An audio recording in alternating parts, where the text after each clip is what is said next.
Passamos a palavra nesse momento ao professor titular de Direito Administrativo e diretor da Faculdade de Direito do Recife, Dr. Francisco de Queiroz Bezerra Cavalcante.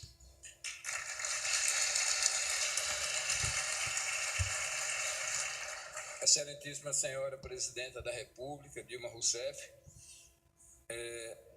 senhores ministros, eu peço aos senhores para saudá-los na figura do Dr. Zé Eduardo Cardoso, e digo por quê? Porque ele exemplifica e deixa bem claro a fragilidade e a falta de verdade daqueles que falam ou falaram em uso político, uso da máquina estatal contra apurações de eventuais equívocos, irregularidades e crimes das pessoas. E agora repito o que o presidente Lula, nunca antes nesse país se viu uma Polícia Federal podendo atuar com tanta liberdade graças à atuação do ministro Zé Eduardo Cardoso. É uma referência muito importante. Eu digo que para mim é difícil falar porque durante 35 anos fui juiz. Hoje me aposentei com 59 anos à época, hoje tenho 61, quando achei que deveria mais estar presente em outras atividades, optei pelo caminho, como disse meu ex-aluno, brilhantíssimo aluno, Flávio Dino. Então, mas tentarei alinhar algumas coisas aqui num papel muito importante de representar aqueles que vêm do meu estado. Ontem lá tivemos uma reunião pública nas escadarias da Faculdade de Direito do Recife, restaurando uma tradição de muitos anos, que foi banida e espancada na época do regime militar, e conseguimos reunir um bom número de pessoas, mais de 1 milhar de pessoas, quando não tínhamos equipamento algum, quando nós não tínhamos equipamento para bancar grandes carros de som, como aconteceu na Avenida Paulista, quando nós não tínhamos recursos para colocar patinhos de plástico, quando a política pública teve que reduzir os subsídios às grandes empresas, os financiamentos subsidiados pelo BNDES para fazer com que o nível de emprego persistisse. Quando esses recursos públicos, quando a desoneração, que foi uma política imprescindível e que beneficiou o setor empresarial, estava presente, todos estavam risonhos e satisfeitos. Hoje não estão mais. Hoje patrocinam, sem dúvida nenhuma, direta ou indiretamente, posturas agressivas, contrárias a quem foi legitimamente eleito. Não estou aqui defendendo quem cometeu irregularidades. E não vi em momento nenhum Sua Excelência a Presidente assim agir. Quando se falou em um deslocamento de competência para julgamento, eventual julgamento, se recebida denúncia em relação ao ex-presidente Luiz Inácio Lula da Silva, e se disse, isso é golpe, isso é para segurar a impunidade. Aí eu pergunto, a nossa Casa Maior da Justiça é uma casa de impunidade? Eu penso que não. Pode até no passado, mais longínquo, ter sido. Uma época em que se falava que o Procurador-Geral da República, que os nomes não recordo, era um engavetador-geral, ele não movia ação contra ninguém. Hoje, o Procurador-Geral, os procuradores que o antecederam, depois que o presidente Lula assegurou uma postura mantida pela presidente Dilma de sempre nomear o mais votado da lista dos procuradores. Que independência maior se pode ter? Eu sempre digo com os meus alunos na faculdade, não se pense, se diz, nunca houve tanta corrupção. Eu digo, nunca houve tanta apuração de corrupção.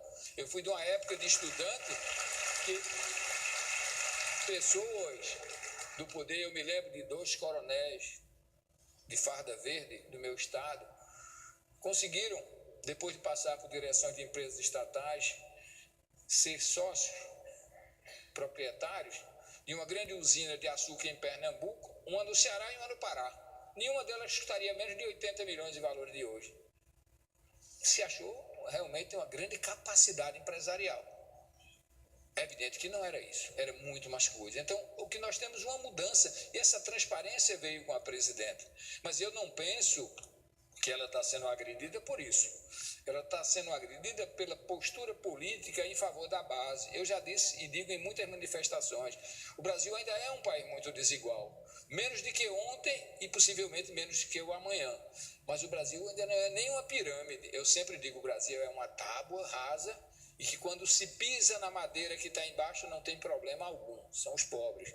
Mas quando se toca com o pezinho no prego de ponta, que é a classe mais favorecida, os problemas surgem. E problemas como esse que nós estamos vendo agora.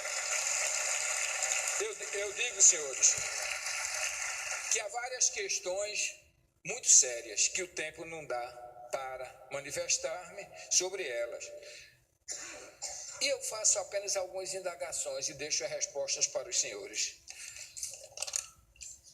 Por que, no momento em que um magistrado, ex-colega meu, tem ciência de que não será mais um juiz de um feito, naquele exato momento ele entende que aquilo que no passado entendeu que deveria ser mantido em sigilo tornar-se público.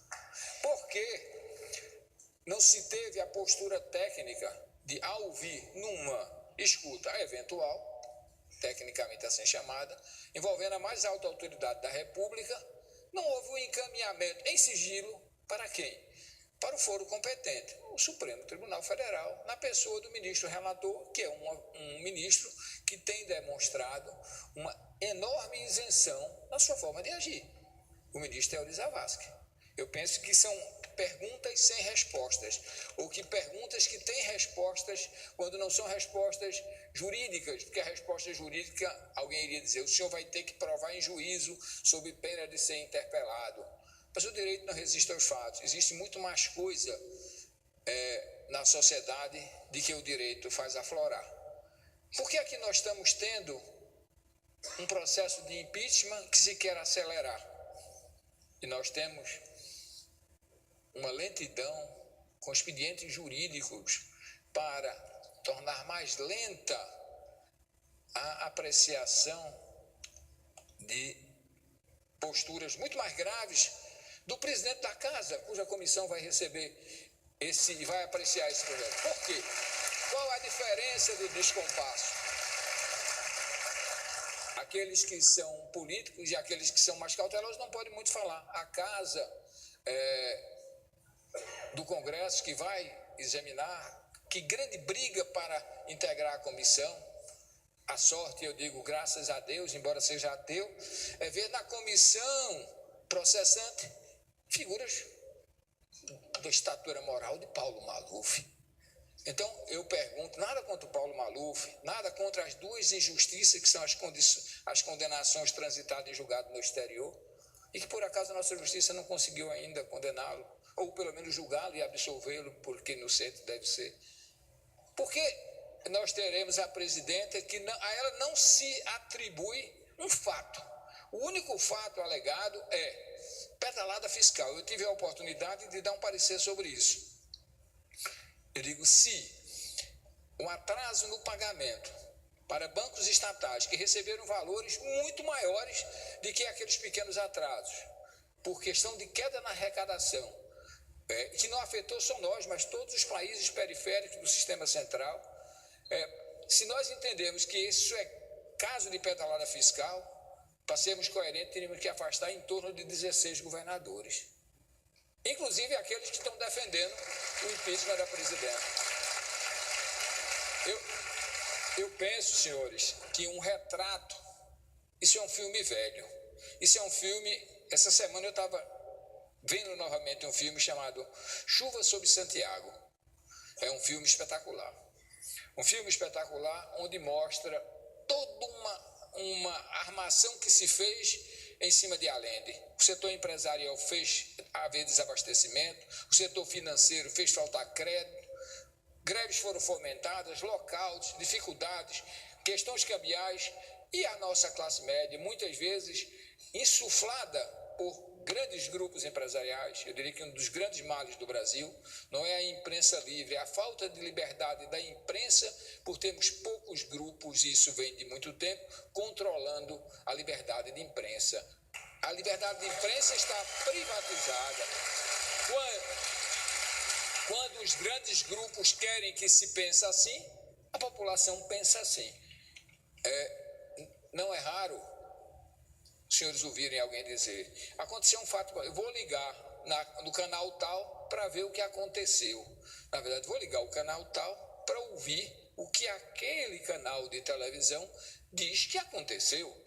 Então, quando nós temos um somatório de uma Federação das Indústrias poderosa e sentindo carente de recursos estatais baratos, grupos empresariais do setor de comunicação, aliados a esses grupos, nós temos um grande risco para a democracia. E nosso papel é muito forte. Não será apenas de essas falas são muito importantes, mas é um papel de luta, uma luta desarmada, porque nós estamos num momento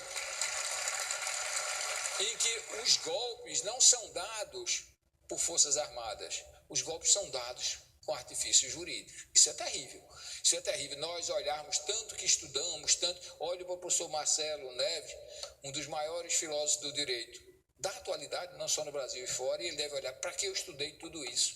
Para que eu vi tudo isso quando eu estou vendo uma falsidade naquilo que se apresenta, o uso de uma retórica mentirosa para tentar justificar o injustificável, com o que se quer, na verdade. Essa senhora presidenta está mais voltada para os carentes, não está voltada para nós. Nós, bancos que tivemos um aumento de lucros no ano 2014, os maiores bancos aumentaram em muito seus lucros, apesar da crise, enquanto a população ficou mais pobre.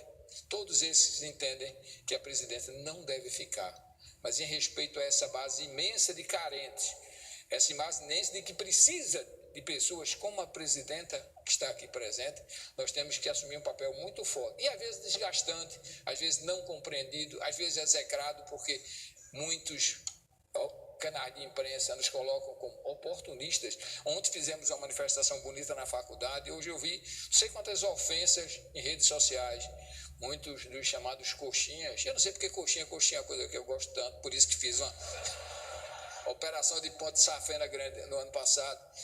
Isso que é ofensa às coxinhas, mas por que é que eu sou ofendido? Porque defendi uma posição numa escadaria cheia de alunos, todos emocionados com o esforço de lutar. E o esforço de lutar é grande. Eu diria que viver é lutar. E viver e lutar por causas nobres como essa é muito. Ser cidadão é desgastante, mas nós temos que assumir essa cidadania. Senão, nós teremos a volta de um filme velho, um filme para que as mesmas desigualdades persistam e aqueles que foram responsáveis por aguçamento da pirâmide continuem a ser. Isso é um problema muito sério. Falei mais do que devia e agradeço aos senhores por me terem ouvido com paciência. Obrigado.